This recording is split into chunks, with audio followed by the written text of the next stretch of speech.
Sengaja Allah beri kita luka, kerana luka itulah yang menyebabkan bila kita solat kita dengan titisan air mata. Waktu kita tadah tangan, rasa Allah Ta'ala sedang mendengar doa yang sedang kita sebutkan. Kalau dah lama kita tak bangun malam, puan-puan, bangun malam. Bangun malam, upgrade iman, upgrade tahajud kita, upgrade solat kita, upgrade rintihan kita kepada Allah Subhanahu Wa Ta'ala. Kadang-kadang bukan Allah tak nak bagi kita gembira.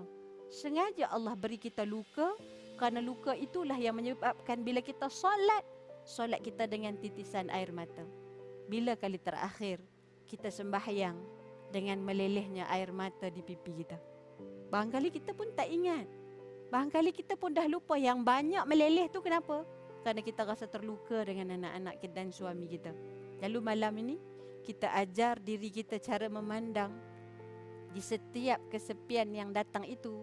Ini sebenarnya undangan Tuhan untuk kita merasakan hidup ini kita tak perlukan sesiapa melainkan Allah Subhanahu Wa Ta'ala. Ingat tak? Perasan tak?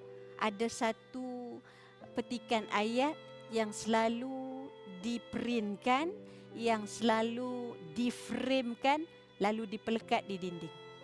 Ayatnya bernama ayat 1000 dinar. Apa kata Allah Subhanahu Wa Ta'ala? وَمَنْ يَتَّقِ اللَّهَ يَجْعَلْ لَهُ مَخْرَجًا. Ini janji Allah, wahai ibu. Apa janji Allah? Allah janji kalau engkau tawakal pada Allah, Allah akan bukakan jalan-jalan kepadamu. Jangan bimbang. Sekalipun tidak ada anak yang memberikan perhatian, Allah akan datangkan kepada hati kita ketenangan. Tenang yang bagaimana?